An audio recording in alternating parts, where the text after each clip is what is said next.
সে তো পাঁচের মধ্যে আছে, তাকে পাঁচ স্পর্শ করতে পারে না। সংসারে থাকবেন কিন্তু আপনি সংসারী নয়, ওই বেকাল মাছের মতো হতে হবে। মানে সংসারে আছেন, আপনি মানসিক ভাবে সংসারী নয়, অর্থাৎ অন্ধকারচ্ছন্ন নয়, মায়াগ্রস্ত নয়, মোহগ্রস্ত নয়। এই জায়গায় আপনাকে পৌঁছাতে পারে ভাগবত কথা। নিতাই গৌর প্রেমানন্দে। তাই বলছেন সাক্ষাৎ ভক্তি যোগং অদক্কদে লোকস্য জানত ব্যাসস্য চক্রে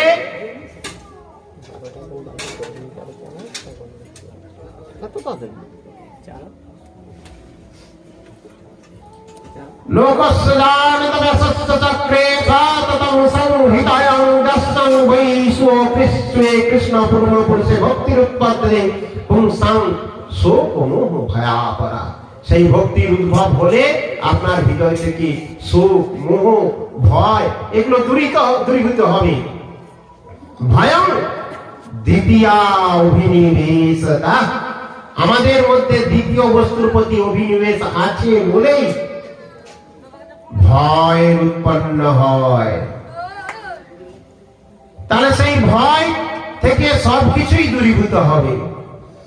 যা অনেক সিদ্ধান্ত আমরা শ্রবণ করলাম, কিন্তু ভজন কেন করব এই প্রসঙ্গক্রমে সময় বড় কম।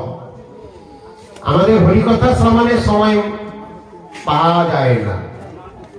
গ্রাম্য আলোচনায় ঘন্টার পর ঘন্টা চলে। টিওর গড়ায় গেলে জল আনতে যদিও অনেক আলোচনা হয়, যে আলোচনাগুলোর কোনো মূল্য নেই। আছে কি মূল্য? সংসারে অশান্তির আলোচনা, কেউ একটু বলতে গিয়ে রং দিয়ে দিলেই অশান্তির সৃষ্টি হয়ে যাবে। অতএব যেটা আপনার কাছে ক্ষতিকারক ওটাই সময় পাওয়া যায়, কিন্তু একটু ভগবানের নাম কীর্তন, ভগবানের শ্রবণ কীর্তনে আমাদের সময় পাওয়া যায় না। ভজন কেন করবেন? জগতের পিতা কৃষ্ণ যে না ভজেবা, পিতৃদ্রোহী পাতকীর জন্ম জন্মতা। আমরা আমাদের জগতের যিনি পিতা, এই জগতের যিনি রচয়িতা, এই জগতের যিনি রক্ষাকর্তা, যার অধীনে গেলে আমার কোনো চিন্তা থাকে না, যার কাছে আমি যদি উৎসর্গিত হই আমার আর কিছু করণীয় থাকে না, যার সেবা করলে আর কারো সেবা করতে হবে না, তার সেবা করা ভালো না বহুর সেবা করা ভালো? কথা বুঝাতে পারলাম কিনা? একের সেবা করলে আর কারো সেবা করতে হবে না, আবার বহু লোকের সেবা করে আমাকে সন্তুষ্ট বিধান করতে হবে। কোন পথ বাঁচবে? কোনটা সঠিক? আমি একজনের স্মরণে থাকবো না 10 জনের স্মরণে থাকবো? 10 জনের স্মরণে থাকলে আপনাকে কেউ উদ্ধার করবে না। সে ভাবে ও উদ্ধার করবে, ও বলে ও উদ্ধার করবে। কিন্তু আমি যদি একজনের স্মরণে যাই, এমন একজনের স্মরণে, শাস্ত্র কি বলেছেন সে বিষয়ে? যথা তরুর মূল নিষেচনেন ত্রিপন্তি তৎস্কন্দা ভুজোপশাখা প্রাণোপহারচ্চ যতীন্দ্রিয়াণং তথা চ সর্বহনম অচ্যুতিজ্জা। যথা তরুণ মূলেন, আমরা গ্রামীণ লোক চাষাবাদ করি, এই বিষয়টা আমাদের বুঝতে কোনো অসুবিধা হবে না। আমরা বাড়িতে কোনো বৃক্ষরোপণ করলে, কোনো গাছ লাগালে ওই গাছের কোথায় জল দিই? জলটা কোথায় সিঞ্চন করি? তরর মূলে নিষেচনেন, সিঞ্চন করি। তাতে কি হয়? বৃক্ষটা বৃদ্ধিপ্রাপ্ত হয়ে ফুল ও ফলে প্রস্ফুটিত হয়। যথা তরর মূল নিষেচনেন ত্রিপন্তি তৎস্কন্দ ভুজোপশাখা, তৃপ্তি লাভ করে তার ভুজ শাখা উপশাখা আদি। প্রাণ উপহারাচ্চ যতীন্দ্রিয়াণং, আমাদের এই দেহের আমরা খাবারটা কোথায় দিই? কোথায় দিই? মুখে দিই তো। কেন? হাত কাজ করবে, মুখ কেন খাবে? পা চলাফেরা করবে, মুখ কেন খাবে? যদি মনে করি সিদ্ধান্তের কথা ভাবি, কাজ করবে হাত, কথা শুনবে কান, রাস্তা দেখাবে চোখ, সবচেয়ে বড় পাওয়ারফুল বস্তুটা যেটা মন বসে আছে, সমস্ত কিছুটাকে কন্ট্রোল করতেছে, সমস্ত ইন্দ্রিয়কে কন্ট্রোল করছে, সমস্ত কার্যের ব্যবস্থা করছে। খাবার সময় মুখ যে সারাদিন বক বক করে নাকি, এটা সিদ্ধান্ত, কিন্তু বলছে ওটাই বিধান, ওটাই সিদ্ধান্ত। প্রাণ উপহারাচ্চ যথেন্দ্রিয়ানন্দ, আপনার মুখে আহারটা দিলে তার শক্তিটা গিয়ে সমস্ত ইন্দ্রিয়কে তৃপ্তি লাভ করে কার্যক্ষমতা বজায় রাখে নাকি। তাহলে প্রাণ উপহারাচ্চ যথেন্দ্রিয়ানং তথা চ সর্বহান্নম অচ্যুতেজ্জা, আপনি একমাত্র ভগবান অচ্যুতের পূজা করলে আলাদা করে আর কোন দেব দেবীর পূজা করতে হবে না। নিতাই গৌর প্রেমানন্দে হরি হরি বল। তাহলে এটা কোথায় বলছেন? ভাগবতে বলছে। তাই একজনের যদি আমি স্মরণ গ্রহণ করি, তার স্মরণে চলে যাই, তাহলে আর কার আলাদা করে আমাকে আর কারো কাছে যেতে হবে না। তাহলে কেন বিলম্ব? কেন হরিভজনে আমি রত হব না? তার কটা পয়েন্ট বললাম? দুটো বললাম। ভগবানের সেবা করলে অন্য কারো সেবা করা যাবে না, করার দরকার লাগবে না। দ্বিতীয় বললাম কি, জগতের পিতা কৃষ্ণ, অতএব ভগবানের ভজন করলে ভগবান ছাড়া আমাদের উদ্ধার কর্তা আর কেউ নেই। তৃতীয় নম্বর একটা পয়েন্ট বলছি ভজনের কারণ। দেখুন কেন ভজন করব। কারণ আমার কাজই হচ্ছে শাস্ত্রের কথা নিগুড় ভাবে উনি ডেকেছেন বলার জন্য। সেই কথা উদ্ভাবিত হয়ে যদি কোনো এক ব্যক্তি, সেটা ভক্তি সিদ্ধান্ত সরস্বতী গোস্বামী প্রভুপাদ একটি সভাতে তিনি বক্তব্য দিয়েছিলেন হরিকথা প্রাসঙ্গিক ক্রমে, সেখানে কিছু কর্মী জ্ঞানী, এগুলো আপনারা বুঝে উঠতে পারবেন না, আমি শর্টে বলে দিচ্ছি কারণ একটা তত্ত্ব কথার মধ্যে আসছে। কর্মী জ্ঞানীরা এসে বলছেন, প্রভুপাদজি আপনি তো অনেক কিছু বললেন, কিন্তু আপনার এই যে নিষ্ঠা ভজন যে প্রণালী, এটা একটু নরমাল করা যায় না? বেশি কিছু না হলে একটু চাটা যদি অ্যালাউ করেন, সকালে চা খাওয়াটা, অনেক শিষ্য হয়ে যাবে, আপনার অনেক শিষ্য বেড়ে যাবে। প্রভুপাদ তদুত্তরে বলেছেন যে আমার কোটি শিষ্যর প্রয়োজন নেই, আমার যদি দু একজন শিষ্যই হয়, তারা যদি নিষ্ঠাবান হয়, তারা যদি নিয়ম শৃঙ্খলার জন্য ভজন করে, তাতে সে উদ্ধার হবে, জগৎ উদ্ধার হবে। তাহলে কথার কারণ বলার কারণ হচ্ছে, আমি ডাক্তারের কাছে গিয়েছি, ডাক্তারের পরামর্শ অনুযায়ী যদি আমি না চলি, ডাক্তার আমাকে গাইডলাইন দিলেন যে তুমি ওষুধও খাবে, তার সঙ্গে এই নিয়মগুলো পালন করবে। বাড়িতে এসে ডাক্তারের নিয়ম তোয়াক্কা না করে যথেচ্ছভাবে আহার আদি গ্রহণ করছি, এদিকে ওষুধও খাচ্ছি, বলে যে তামাকও খাবো আর এদিকে ওষুধও খাবো, কাজ হবে? আমাদের অবস্থা দুরবস্থা সেরকম। সাধু গুরু বৈষ্ণবের কাছে গিয়েছি, কিন্তু সাধুদের কথা আমরা মানি না, সাধুদের কথা মেনে চলবো না। হরিভজন হবে না, হরির কাছে যেতে পারবো না, আস্তে আস্তে এগোতে পারবো না, আরো পশ্চাৎগামী হবে। তাই এত পিছিয়ে যাচ্ছি। শাস্ত্রে অনেকে বলেন যে একটু নাম করব, তার মধ্যে আবার কি এত সব কিসের কি দরকার?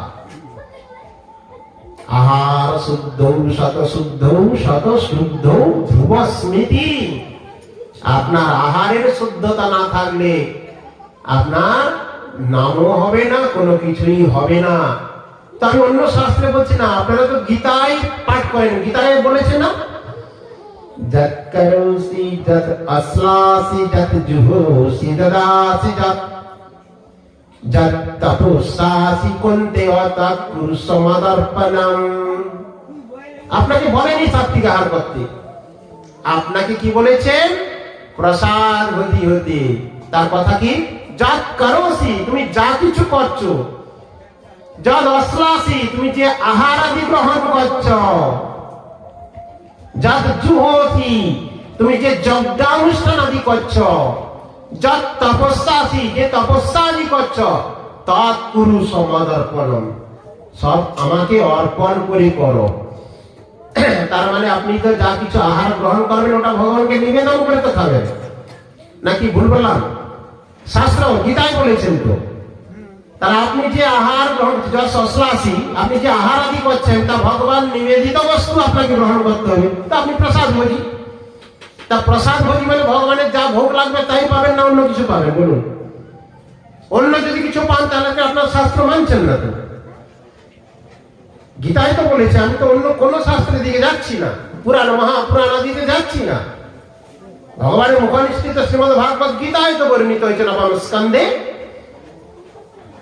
তাহলে কেন আমরা প্রসাদ ভোজি হতে পারবো না? কেন ভজন করতে গেলে প্রসাদ ভোজির প্রয়োজনীয়তা আছে কিনা আপনি বিবেচনা করুন, শাস্ত্রের সিদ্ধান্ত আছে কিনা। তারপর একটি পয়েন্টে যাচ্ছি, কেন হরি ভজন করব? 6 নম্বর হয়ে গেল, 7 নম্বরে বলছি শুনুন। আমরা জন্ম থেকে একটা ঋণগ্রস্ত। আমরা এই জগতে আসা থেকেই আমরা ঋণগ্রস্ত। কটা ঋণ? একটা দুটা নয়। কটা ঋণগ্রস্ত আমরা বলুন তো? জন্মগতই আমরা ঋণগ্রস্ত, 5 ঋণ। এই গাছটা নয়, 5টা ঋণ আছে আমাদের। সে ঋণ থেকে কিভাবে মুক্ত হবে বলুন? বলুন, এই জগৎবাসী সমস্ত মনুষ্য লোক জন্ম থেকেই আমরা ঋণী। আচ্ছা, জগতে কোন ঋণী ব্যক্তি সুখী থাকতে পারে? বলছেন না? বলুন আপনারা, ঋণ থাকলে আপনি সুখী? কোন ঋণকারী ব্যক্তি সুখী আছে কি? তাহলে আমরা যদি জন্মগত ঋণগ্রস্ত, তাহলে সুখী হব কি করে? তাহলে এই 5টা ঋণ কি কি বলুন তো? 1 নম্বর হচ্ছে দেব ঋণ, 2 নম্বর হচ্ছে ঋষি ঋণ, 3 নম্বর হচ্ছে পিতৃমাতৃ ঋণ। গাজরি কথা বলে কিছু লাভ নেই, লাগবে নাকি? এগুলো তো ঋণগ্রস্ত, আমরা জন্ম থেকে ঋণগ্রস্ত। 3য় নম্বর ঋণ হচ্ছে পিতৃমাতৃ ঋণ। 4র্থ নম্বর ঋণ হচ্ছে ভূত ঋণ। হরে কৃষ্ণ, ঘুম এসে গেছে মাসি। 4র্থ নম্বর ঋণ হচ্ছে কি? ভূত ঋণ। আর 5ম নম্বর ঋণ কি বলুন তো? কিঙ্কর ঋণ, স্বজন ঋণ যাকে বলা হয়, কিঙ্কর ঋণ। ঋণগ্রস্ত কিনা ভাবুন। তাহলে 1 নম্বর ঋণগ্রস্ত কিনা আপনারাই নিজেরা বিবেচনা করুন। দেব ঋণ। এই একটু ইলেকট্রিক রাত্রে চালান, পাখা ঘুরান, মাসে বিল দিবেন না, কি হবে আপনার? লাইন কাটবে না থাকবে? ইলেকট্রিক বিল না দিলে পিছনে বসছেন, বলুন দিবেন? বিল কাটবে? বিল না দিলে লাইন কাটবে তো? সকাল থেকে সূর্য দেবে তো লাইন দিচ্ছেন, তার বিল কি মিটিয়েছে বলুন? এই সূর্যদেব এত যে সকাল থেকে আপনি লাইন দিচ্ছেন, যথেচ্ছ তার ব্যবহার করছেন, পোশাক পরিধান সব শুকোতে দিচ্ছেন, ধান শুকনো করছেন, সমস্ত কিছু শুকনো আদি করছেন। আপনার চাষও রোদ না হলে হবে না। আপনি যে জীবিকা বা আপনার কি বলে বৃত্তি, সে বৃত্তিটাও আপনার না হলে, আপনি অর্থ উপার্জন না করলে আপনি আহার আদি গ্রহণ কোথাও থেকে করবেন? সেই সূর্যদেবের বিল মিটিয়েছেন তো। সকাল থেকে এই যে দেবী ধরিত্রী দেবী মাতা, তার উপরে কত অত্যাচার করছেন, মলমূত্র ত্যাগ আদি থেকে আরম্ভ করে যত কিছু অত্যাচার কার উপরে করেন?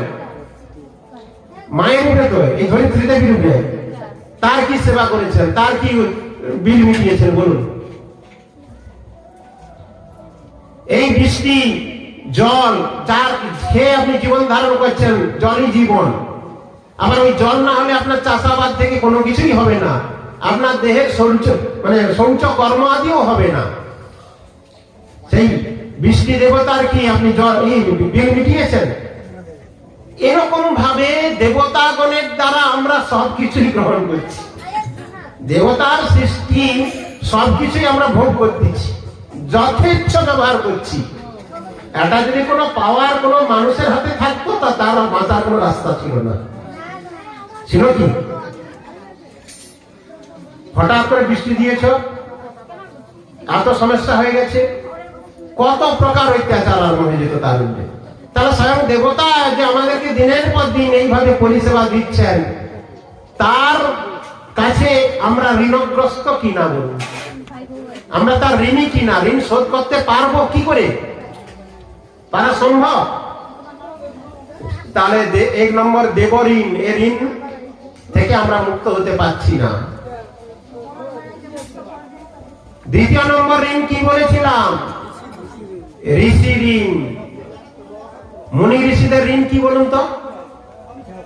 এত তারা গ্রন্থ আদি রচনা করেছেন, ভাগবত, গীতা, পুরাণ, মহাপুরাণ, অষ্টাদশ সহস্র, অষ্টাদশ পুরাণ, অষ্টাদশ মহাপুরাণ, 10 গ্রন্থ আদি, এত কিছু, এত মীমাংসা, পূর্ব মীমাংসা, উত্তর মীমাংসা, পাতঞ্জলি মীমাংসা বা সাংখ্য যোগাদি, এত শাস্ত্র, এত গ্রন্থ আপনার অধ্যয়ন করি?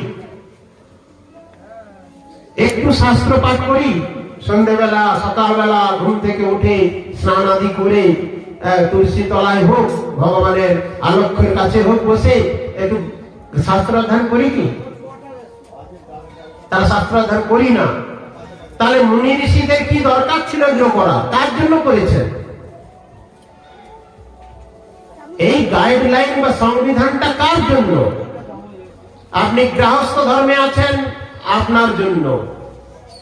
যারা ব্রহ্মচর্য গেছেন তার জন্য সংবিধান। যে যার সংবিধান আছে, বিভিন্ন গ্রন্থ আদি রয়েছে, তা সেই গ্রন্থ অধ্যয়ন করে যদি জ্ঞান অর্জন না করি, গ্রন্থ অনুযায়ী যদি আমরা নিজের জীবনকে পরিচালিত না করতে পারি, তাহলে ঋষিদের থেকে আমরা মুক্ত হতে পারবো না। তাহলে ঋষিদের কাছে, মুনি ঋষিদের কাছেও আমরা ঋণগ্রস্ত। কারণ মুনি ঋষিরাই তো আমাদের পথ দেখাচ্ছেন। মহাজনগতস্য গ্রন্থা, শ্রীমদ্ ভাগবত গীতায় তো বলেছেন, যদ যদাচরিতি ষষ্ঠতত্র, যদ যদাচরিতি ষষ্ঠতত্র দেহিতর জন সদৎ প্রমাণং কুরুতে লোকতঃ শ্লোক স্তৎ অনুবর্ততে। পূর্ব সমস্ত মুনি ঋষিগণ যে যে আচরণ করে আমাদের পথ দেখিয়ে গেছেন, সেই সেই পথ অনুসরণ করে যাওয়াই জীবের মঙ্গলদায়ক। তাহলে ঋষিগণের ঋণ থেকে আমি উদ্ধার হব কি করে? কেন ঋষিদের নির্ধারিত বা তাদের লিখিত গ্রন্থ আদি আমরা অধ্যয়ন আদি করছি না। তাহলে দেব ঋণ গেল, ঋষি ঋণ গেল। তৃতীয় নম্বর ঋণ হচ্ছে পিতৃমাতৃ, পিতা মাতার ঋণ। শোধ করতে পারবেন? পারবেন?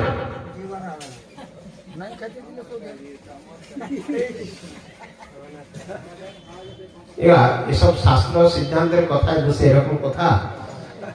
একজন বেনারসে একটি মন্দির আছে, সে একজন সাধক, তিনি বলেছিলেন, আমার মাতৃ ঋণ থেকে, মায়ের ঋণ থেকে কিভাবে তুমি উদ্ধার পাবে? না, তুমি বেনারসে গিয়ে একটা মন্দির বিশাল নির্মাণ করো, ওই মন্দির নির্মাণ করে তার প্রতিষ্ঠিত করে তার পূজা অর্চনার ব্যবস্থা করো, দিয়ে ওখানে বলবে যে আমি এই মন্দির আর বিগ্রহ আদি স্থাপন করে মন্দিরের ব্যবস্থা করেছি, যেহেতু আমি মাতৃঋণ থেকে মুক্ত, এই কথা বলবে, তাহলে তুমি মাতৃঋণ থেকে মুক্ত হয়ে যাবে। তো সেই মাতৃঋণ থেকে উদ্ধার পাওয়ার জন্য বেনারসে কাশিতে গিয়ে বিশাল মন্দির নির্মাণ করলেন, সেখানে দেবতা পূজা অর্চনা আদি করলেন। করার পর ভক্ষাত্রী এক সাধুর কাছে গিয়ে বলছেন, আমি মাতৃঋণ থেকে উদ্ধার হয়েছি, তো আমরা মাতৃঋণ থেকে আমি উদ্ধার, যেহেতু এই কথা বলেছেন, সেই কথা বলার সঙ্গে সঙ্গে ওই মন্দিরটি ধ্বংসস্তূপ হয়ে গেছিল। এখনো সেই ধ্বংসস্তূপ অবস্থায় কাশীতে বিরাজমান মন্দির। এটা প্রমাণ যে কোন প্রকার কোন কার্যের দ্বারা মাতৃঋণ থেকে মুক্ত হতে পারবেন না। পিতৃমাতৃঋণ, পিতা মাতা দ্বারা আমি এই জগতে জন্মগ্রহণ যে করেছি, তার উদ্ধারের পথ ভাগবতে আলাদা কথা বলেছে, কিন্তু মায়ের সেবা, পিতার সেবার দ্বারা উদ্ধার হওয়া। আজকাল জগতে এক কলসির জল 5 কলসি ভর্তিছে, ওই 5 কলসির জল 1 কলসি হচ্ছে না। কথাটার মানে কি বুঝতে পারছেন তো? বাবা মার 5টি সন্তান, দেখা গেল আমার ভাই বোন মিলে আমরা 5 জন, তাহলে এই 5 জনকে মানুষ করেছেন বাবা মা তো না অন্য কে করে দিয়েছেন? গ্রামের লোক, না পাড়া পড়শি, না বন্ধু বান্ধব, আত্মীয় স্বজন আদি? তাহলে বাবা মাই আমাদের মানুষ করেছেন খাইয়ে পরিয়ে। তাহলে 1 কলসির জলে 5 কলসি ভরে গেল, 5 জন উপযুক্ত হয়ে গেলাম, 5 জনের 5টা সংসার আদি হয়ে গেল, কিন্তু 5 জন মিলে ওই 1 কলসিকে ভরতে পারছি না। অর্থাৎ 5 জন মিলে বাবা মার সেবা পাচ্ছে না। এক মাস এর কাছে, 1 মাস তার কাছে, এ বলে গেলে বাঁচি, মরলে বাঁচি, সে বলে কেন দূর হয় না, বুড়ো বয়সে পরীক্ষা ধরেছে, ইত্যাদি ইত্যাদি ইত্যাদি। এইভাবেই সমগ্র বিশ্বে চলছে। তার এইখান থেকে পিতৃমাতৃঋণ মুক্ত হব কি করে? আমরা তো ধর্মের নামে অনেক কথা বলি, শাস্ত্রের কথা অনেক বলি, কিন্তু নিজেরাই তো শাস্ত্র আচরণের মধ্যে নেই, আমরা সিদ্ধান্তের মধ্যেই নেই, আমরা তার কিঞ্চিত মাত্র তার আলোচনা কিংবা তার সিদ্ধান্ত অনুযায়ী আগাচ্ছি না। তারপরে 4র্থ নম্বর ঋণ কি বলেছেন? ভূত ঋণ। ভূত মানে কি? ভূত মানে আলাদা কিছু নেই, পঞ্চ মহাভূত দিয়ে যাহা কিছু গঠিত তাহাই ভূত। আমরা একটা ভূত, কারণ ভূতের দ্বারা সৃষ্টি। ঠিক অর্থে মরুদ্ভূম, ওই 5 5 মিশে যাবে, সঙ্গে তো কেউ যাবে না, সময় গেলে হরি ভজন আর তো হবে না। আমরা 5এই জন্মগ্রহণ করেছি, আবার 5এই মৃত্যু হবে, আমাদের 5টাই ঋণ হবে। তাই ভূত ঋণ মানে, বলে না লোক কথা, তোমার দেশের প্রতি একটা দায়বদ্ধতা আছে, তোমার গ্রামের প্রতি একটা দায়বদ্ধতা আছে। কেন? এটাকেই বলা হয় ভূত ঋণ। মানে সমগ্র দেশের অনেক কার্য এগুলো শাস্ত্রের সিদ্ধান্ত অনুযায়ী আমাকে করতে হবে। কিছু সার্বজনীন কাজ যাকে বলা হয় ভূত ঋণ, তার দ্বারা আমরা উপকারগ্রস্ত। আর কিঙ্কর ঋণ কি বলছে? 5ম নম্বর, কিঙ্কর মেন স্বজন বা কিঙ্কর ঋণ মানে বন্ধু বান্ধব, আত্মীয় স্বজন। এরা অনেক সময় বিপদে আপনাকে হেল্প করে না করেনি? আপনি পথভ্রষ্ট হলে আপনাকে সৎ উপদেশ দেয়। আপনি কখনো কোনো সমস্যায়, কোনো একটা হঠাৎ তার বাড়িতে অসুস্থ হয়ে গেলে তাকে সহযোগিতা করে না সবাই? তা সেই সহযোগিতার বিনিময়ে তার প্রতি আমরা ঋণগ্রস্ত কিনা? তাহলে তার কাছেও আমরা ঋণগ্রস্ত। তাহলে এটাকেই বলছে স্বজন ঋণ। এখান থেকে উদ্ধারের উপায় কি বলেছে ভাগবতে? আপনি একজনের ঋণ শোধ করতে পারবেন? পারবেন না। তাহলে ভাগবতের 11 স্কন্ধে বলেছেন কি? দেবর্ষি ভূতাপ্ত ঋণং পিতৃণং ন কিঙ্করণায় মৃণিচ্ছরাজনং সর্বাত্মনজ শরণং শরণং গত্তো মুকুন্দং পরিহিত কর্তুম।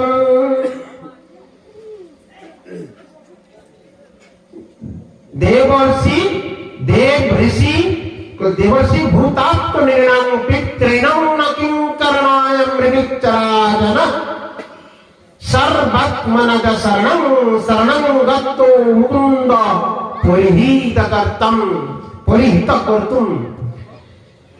এই ঋণ থেকে মুক্ত হতে গেলে কি বলছেন? দেব ঋণ, ঋষি ঋণ, পিতৃঋণ, পিতৃমাতৃ, ভূত ঋণ, কিঙ্কর ঋণ। এখান থেকে উদ্ধার পেতে গেলে কি হবে? দেবর্ষি ভূতাপ্ত ঋণং পিতৃণ ন কিঙ্করণায় মৃণিচ্ছরাজনং। হে রাজন, অর্থাৎ পরীক্ষিত মহারাজকে বলছেন, হে রাজন, পরিহিত মুকুন্দম শরণং দত্ত মুকুন্দ পরিহিতম। তুমি একমাত্র যার শরণ গ্রহণ করলে আর কারো শরণ গ্রহণ করতে হবে না। তিনি কে? মুকুন্দম, মুকুন্দ বাসুদেব ভগবান শ্রীকৃষ্ণ। ভগবানের শরণাগত যদি তুমি হও, ভগবানের সেবা যদি তুমি করো, ভগবানের যদি আরাধনা করো, তাহলে তুমি সর্বপ্রকার হইতে পরিহিত করতুম, তুমি এখান থেকে উদ্ধার হবে। নিতাই গৌর প্রেমানন্দে হরি হরি বল। যাক, হরি ভজন করুন। হরি ভজনের সহজ উপায় কলিযুগে, কারণ কলিযুগের তো ঝুড়ি ঝুড়ি অনর্থে আমরা পরিপূর্ণ। আমরা তপস্যা, শ্রুতি, যাগ যজ্ঞ আদি করতে অক্ষম। কলিযুগের ধর্ম কৃষ্ণ নাম সংকীর্তন, এতদর্থে অবতীর্ণ শিশু চিরন্দন। কলিযুগের ধর্ম একমাত্র নাম সংকীর্তন, আর এই নাম সংকীর্তন ছাড়া উদ্ধার নেই। তো পরে যদি সময় হয় নাম সংকীর্তনের ব্যাখ্যা করব, কারণ জগতে যে নাম সংকীর্তন চলছে তা মঙ্গলদায়ক কতটা, কতটা শাস্ত্রীয় সিদ্ধান্তপূর্ণ, এটা আলোচনার প্রয়োজনীয়তা রয়েছে। যাই হোক, সময় অনেক হয়েছে, মধ্যাহ্ন হয়েছে, আমরা এখানেই বিরাম দিচ্ছি। ওম যদক্ষরং পরিভ্রষ্টং মাত্রাহীনং চ যদ্ভাবে পূর্ণং ভবতু তৎসর্বং তৎপ্রসাদজ্জনার্দনঃ। মঞ্চাকল্পতরুভ্যশ্চ কৃপা সিন্ধুভ্যেব চ পতিতানাং পাবনেভ্यो वैष्णवेभ्यो नमो नमः।